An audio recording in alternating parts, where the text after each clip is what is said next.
In this video, we're going to talk through the process of using technology to find a regression equation to model real-world data. Now, a regression equation is a fancy way to say a quadratic function or a quadratic model. So it's going to be a y equals ax squared plus bx plus c. So standard form quadratic equation that we're going to find based off of real-world information that is given to us.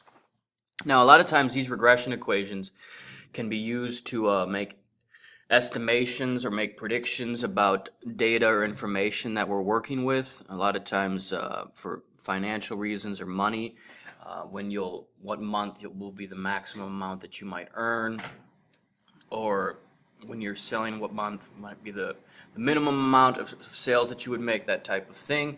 Or distance, it's used a lot of times with projectiles, so rocket ships or a baseball thrown into the air, you can find its maximum height or estimate how far it has gone, or actually find how far it's gone based off of these regression equations. So in this example, I'm going to show you how to use a calculator to find the regression equations, and then also answer different types of questions that we want to know about this information. And this can all be done with the calculator. And so the steps are listed out. I'm going to follow the steps with this calculator that you'll be using as well, and we'll go from there. So for this example, the table gives a number of pairs of skis sold in a sporting goods store for several months of the year, and it lists out the amounts for 3 different months: January, March, and May, and then numbers per each month. There's a part A, B, and C, and for part A it's asking us to find a quadratic model or a quadratic equation, so that regression equation, for the data, using January as month 1, February as month 2, and so on. So 1, 2, 3, all the way to 12 for the months. And then part B used the model to predict, so there's that word predict, the number of pairs of skis sold in November. So again, it's a way to see how your business is running and if you should make changes or not based off what this equation will tell us off the information. And then C, in what month were the fewest skis sold. So again, another predictor, without actually knowing which month. So this equation gives us a lot of different things that we can do. So for part A, the first thing we want to do in order to use the calculator to analyze this data is to enter it into the calculator itself. So first we need to enter the table into our calculator. So we're going to assume that, well, not Y, S. So the number of pairs of skis sold is labeled S.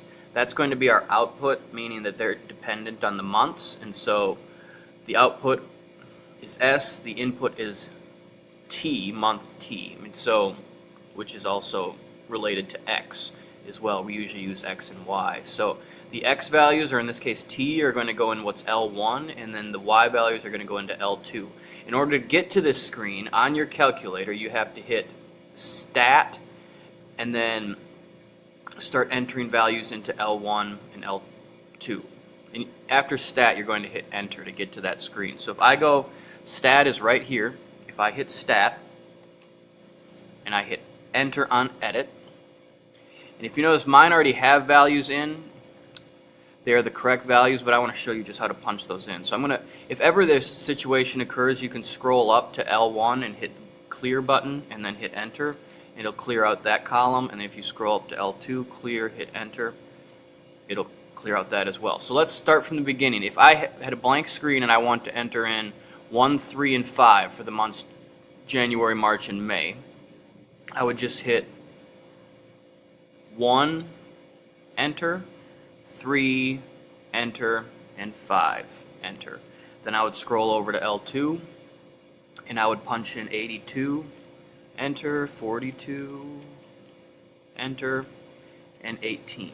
So at this point, your screen should look like mine, exactly like mine. 3 numbers in each column. Now, and again, I hit Stat Enter to get there. From that step, we need to actually now run the regression command. Part A asks us to find the quadratic model, so we're going to use the quadratic regression command. All right. So in order to get there, and again, this is going to give us our equation that will be the line of best fit for this data. It'll model this data the best. All right. So keep that in mind as we're working. But I'm going to hit Stat again on the calculator. So right here. and then scroll over. So I hit stat right here and then scroll over to calc, and then you can either scroll down to the fifth option, quad reg, or you could just hit the number 5 and it would do it for you, and then you hit enter.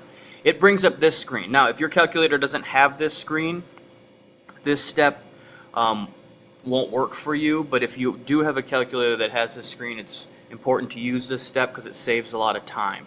Now again, if your calculator doesn't have this screen, you're just going to go down to calculate and hit enter. But before we do that, we want to store, if your calculator looks like this, we want to do what's called storing the regression equation.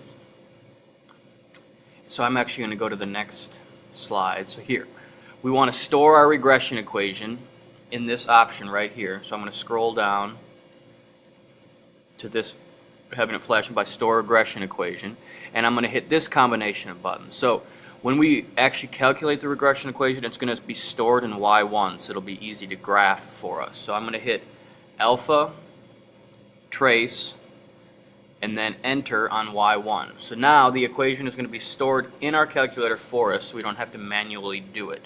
And again, if you have a calculator that doesn't have that option, unfortunately you have to manually do it or work with someone who does. And then you scroll down and hit calculate. Now, if you notice, it is the standard form of a quadratic function, y equals ax squared plus bx plus c. And it gives you the a, the b, and the c. So what we would do then to answer part A, for us to find the quadratic model that best fit the data, is we would just punch in, let me see if I can type that in, you can write this down. We would just punch in that information. So y equals, instead of a, I'm going to put 2x, not negative, 2x squared minus 28x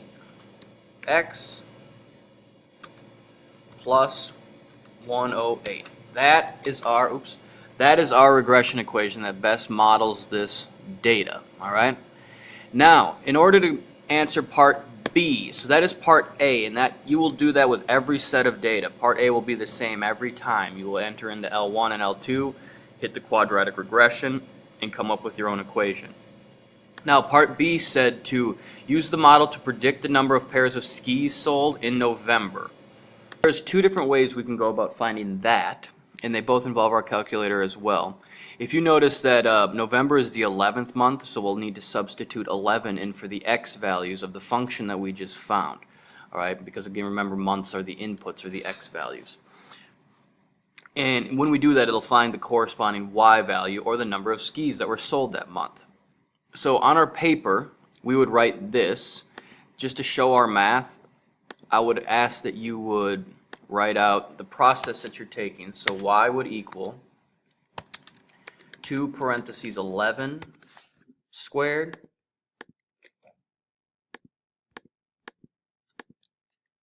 minus 28 parentheses 11 plus 108. That is the math we're actually going to take. So again, now part C asks us to find what month the fewest skis were sold, and the key word there is fewest. Fewest is represented, or is talking about the minimum. And if you remember, when working with real world data, we're talking about maximums or minimums as they relate to the vertex. Because the vertex is either going to be a maximum or a minimum when we're discussing real world situations. So we're looking for then the vertex of our quadratic model. And specifically it asks for a month, and if you remember again, the month is the x value, or the input. So all we need to do is find the x value of the vertex. And in order to do that, remember that we use the formula x equals opposite b over 2a. So I've put in my values, going back to the quadratic regression I found right here. I have an a, a b, and a c. So x is going to be opposite b in this case, so it's going to be positive 28 over 2 times 2. So positive 28 over 2 times 2. That means 28 over 2 times 2 is 4. And then finally, x equals 7. So in this context, we're talking about months. And the 7th month of the year is July. So when will the least amount of skis be sold based off our model in this year? It will be done in July. Which makes sense because skiing is a winter sport and that's a summer month, I suppose. Now, we have answered all three parts of the question. And again, many regression problems will follow the same pattern. They want you to find the equation that models the data, which was our first step, predict some future or past event, which was finding a specific x value, and then finding the fewest, largest, max, highest, lowest, etc., which is our vertex. And you can find that with the vertex equation as well. Now, I'm going to make a video showing you how to do all of this process on the calculator because you will need that moving forward. Thank you for watching.